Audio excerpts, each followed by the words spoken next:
What's up, y'all? Welcome to Just Geeking Out. I'm Lawrence, and I want to talk about Superman today. You saw the thumbnail, you saw the title. I fully believe that every incarnation of our live action Supermen all have wonderful things about them. Not the most eloquent way to put it, but I really do. I really do. And before we get into it, let's hit that notification bell. Let's like and subscribe. Now, the reason why I'm making this video is because James Gunn dropped his Superman trailer, and I absolutely loved it. I thought it was amazing. If you didn't like it, that's cool too. We're allowed to have our opinions. We're allowed to like and dislike stuff. So that is cool. But I've been seeing a level of hate on this thing, not just because people didn't like it, but because people are really upset that the Snyderverse isn't continuing. And there's all these comparisons between David Cornsweet and Henry Cavill, and that's fair. That's what we do as fans. We make comparisons between actors playing the same role. That is completely cool. But then it starts to verge on a level of just straight up toxic internet troll stuff. And that's fine too. It's the internet. But what boggles my mind is, as a Superman fan, not just you like Man of Steel or you prefer Christopher Reeve, but you're a Superman fan. How can any Superman fan wish for the demise of a Superman movie they haven't even seen yet? And there are these Snyderverse straight up fanatics, and they're not Superman fans, and they're not really just Zack Snyder fans. They are fanatics because there are message boards and Facebook groups where these people are going to try to flood Rotten Tomatoes when the James Gunn Superman movie comes out. They're going to try to upset the algorithm with dislikes on the videos on YouTube, and also boycott the film. Not because they saw enough about it to not like it, but because they're fighting back against the fact that Zack Snyder didn't get to finish his vision. And that is just bananas to me. I'm sorry you're not a Superman fan. I don't know what kind of fan you are. Now, if you don't want to see this film, that's cool. If you watch the teaser, you prefer more of a grounded, more realistic Superman take than the straight up Silver Age, Golden Age comic booky, that's cool too. But if you're gonna straight up just hate on a thing before you really saw a thing and try to rally the troops to try to destroy said thing, that is bananas to me. Here are a couple screenshots. Take a look at these. This is wild. I know the internet's the internet, but dang. And what's crazy about it is, when Man of Steel came out, there was a bunch of hate on that. They hated the suit. They hated how dark it was. They hated Cavill's hair. Check it out. And here we are. It sucks when, as a geek, we get to unite around geeky content. If you're a Superman fan, you get to unite around Superman content. But there's such division over a fictional character that's not even real. And King Lion, I love this guy. He's on TikTok. And he basically said how DC fans are trash because they won't even show up to support their own stuff in the movies. Whereas Marvel fans and casual Marvel fans will show up to make Ant-Man and the Wasp successful. We won't even show up to our movies. And as a Superman fan, it's crazy to me that other Superman fans aren't going to show up for a Superman movie. It's kind of bananas to me. And I said that to say like I said in the beginning, I'm a Superman fan.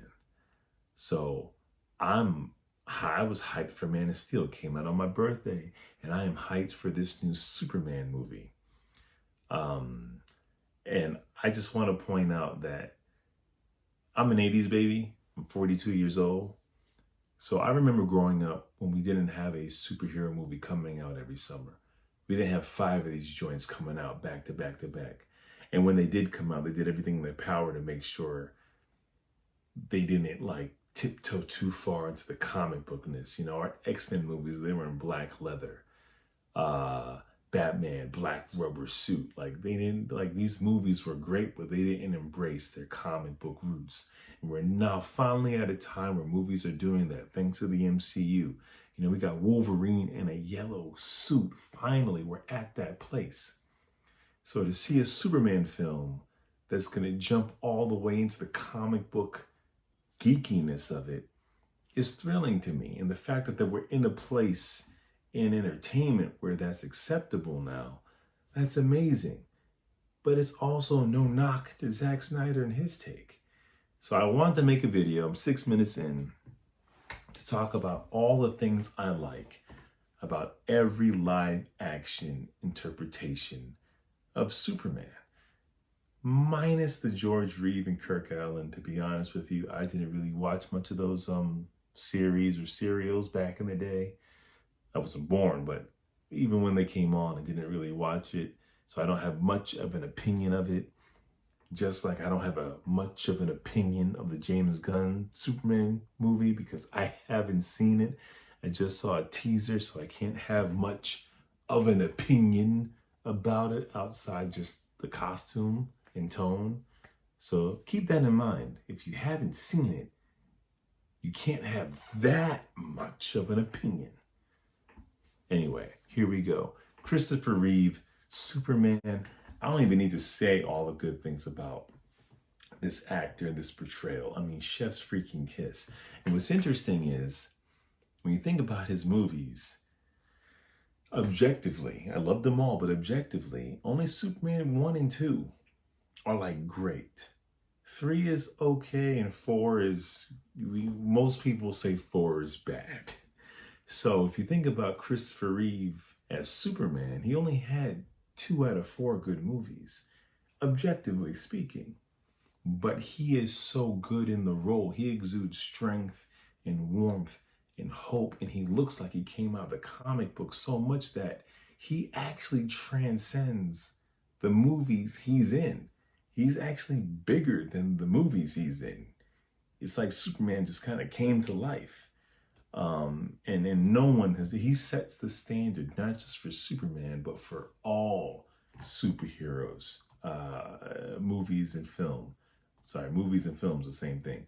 Movies and television. He kind of sets that standard, man. Christopher freaking Reeve.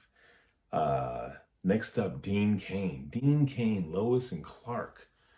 Well, actually, before Dean Cain, Gerard Christopher and James Newton for Superboy, the series. I mean, talk about embracing that Silver Age, Golden Age type of silly comic book geekiness. Straight up. And I loved that show as a kid. And like, it felt like I was like watching a live action comic book. You know, where Richard Donner did everything to make Superman feel like what would happen if you saw him in real life. The Superboy series kind of doubled down in a live action comic book, which is pretty great. And the suit is probably the best version of the spandex suits. It's better than Christopher Reeve because they got the S right, where his S is kind of wonky. But I really enjoyed that series. So many gems. Lois and Clark, Dean Cain. It was the first time we saw Clark Kent as kind of just a regular guy. And Superman is the disguise.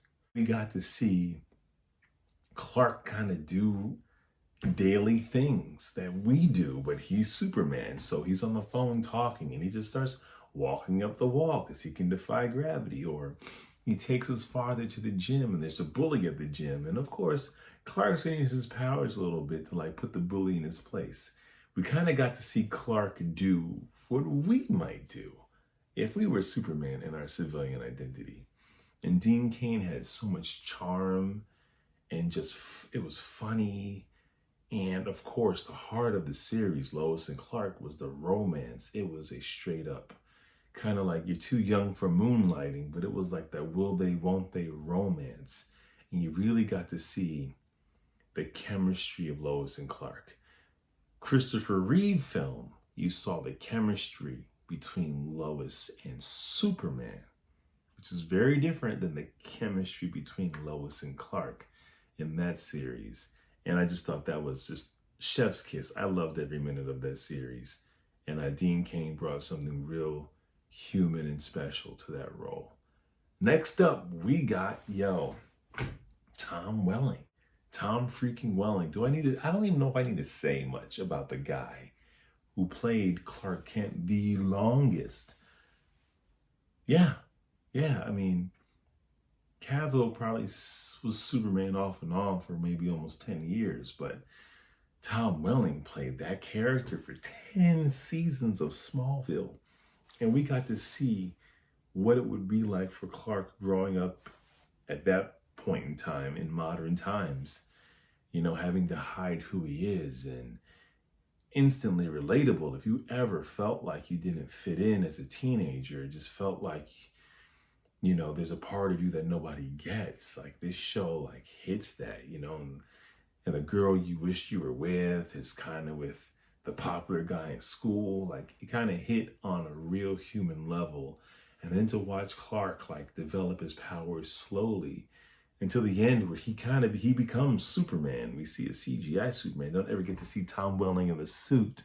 Not happy about that. But Tom Welling brought this wonderful innocence to the role of Clark Kent, especially like in the first few seasons where he really is just a teenager. It was pretty great, and it gave us Lex Luthor, probably the best live action Lex Luthor we've ever had so far. And the chemistry between Clark and Lex was so awesome. You almost feel like watching the series, maybe Clark will be able to get through to Lex. Maybe this version of Lex won't be bad. And he will, because that's his destiny. But the show did such a good job of us making us feel like maybe Clark might get through to him. But I love Smallville, love Tom Welling's portrayal, so much innocence and boyishness to him, as well as that angsty teen stuff, man. They hit it out the park. Love Smallville. Brandon Routh, Superman Returns. Now, I first sight of this costume, hated the costume, did not like the costume. But the man in the costume, I'm like, this guy looks like freaking Christopher Reeve had a son. And when you look at Christopher Reeve's son, it's like, yeah, he kind of looks like Brandon Routh or Routh. I might be mispronouncing his name, if so, I apologize. But Brandon was so great in the role, especially his Clark Kent. It's like he took what Christopher Reeve did with his Clark, and he kind of grounded it to make it a little bit more realistic, less straight up comedy, which is what Christopher Reeve went for. It was just kind of straight up kind of comedy, like Dick Van Dyke kind of comedy. Whereas Brandon took that and grounded it. So it felt like a real person, but he still had those nerdisms and the kind of goofiness, but it was so subtle and organic. It felt really good. I love his Clark Kent. He is my favorite so far Clark Kent disguise version. I really liked it. And I thought his Superman was actually great. My biggest critique against him as Superman, and it's not even him, is that, what was he? He was probably like, 28, 29 maybe when he played the role, 30 at the most. He was miscast. He should be cast in a Superman movie where Superman is in his first couple of years as Superman. Same with Kate Bosworth. They were too young to play the Lois and Clark 5 or 7 years after the events of Superman 2, right? Superman leaves Earth, goes to see the remains of Krypton, comes back, it's like 5 or 7 years later. This is a Superman who should be closer to 40. And he comes back to a world that learned to live without him, and Lois has moved on and she has a kid with this guy, supposedly. And Clark is trying to fit back in. Like, that's like a 38 to 40-year-old who left for 5 to 7 years coming back. Not like a 28 to 29-year-old. So I think they were perfect casting, but that film was asking for an older Lois and Clark. But if they were cast in a film where they got to actually play their ages and be that late 20-year-old Superman and Lois, it would have been perfect. They would have been perfect for it. No question. Love Brandon, especially if you saw his freaking Crisis of Infinite Earths when he reprised the role of Superman and Clark. Chef's kiss, man. I mean, he is an amazing actor and an amazing Superman and Clark Kent. Strength, hope, power, but also warmth, nerdy goofiness. He's so freaking great. And next up, we have Man of Steel. Apparently, like, the most controversial Superman movie ever. And I get why. There's things about Man of Steel that I have an issue with. But the things that I love, that's why we're here. What I love about Man of Steel is the movie overall felt dark. And the tone kind of felt somber and very serious and violent. And it's easy to look at the whole film and say, they gave us this dark, brooding Superman. Not true. The film kind of had that tone, but Cavill's performance wasn't dark and brooding in Man of Steel. He got a little brooding in Batman v Superman, but in Man of Steel, he wasn't. And I think the warmth in his performance got almost overshadowed by the tone of the whole film. You know, you had a scene where he's sitting there with Lois after he's brought in, he's wearing handcuffs, and Lois is looking at him like, you can break those. And he's like, well, it makes them feel comfortable, so I'm all for it. Showing that this dude doesn't have an ego, and he'll do whatever it takes to make everyone else feel comfortable because he knows how powerful he is. And the way he said it, he just kind of had this, just such humility. You know, you had the scenes with his mother where he's just, you can tell he's this good guy, this sweet, sweet man who feels kind of lost in this world. And then the scenes in Smallville, I mean, the action is crazy, but there are moments where he's making sure everyone's okay. You know, and and the general looks at him and says, this man's not our enemy. He's like, thank you, General. And we forget, like, yes, he messed up. Yeah, he should have moved the fight out of Metropolis, all that stuff. But this is his first fight in his entire life. He has never thrown a punch in his life until this day. He's never had to use his powers like this in his entire life until this day. He has never felt physical pain like this until this entire day. So he is a Superman that is learning on the job and figuring it out. So I didn't mind those parts, and I actually thought they were quite charming. And I thought Henry Cavill was an amazing Superman, so strong, so true. The movie's tone is not, it's not indicative of what the actor brought to the role. So many scenes, like, you know, on my world, this stands for hope.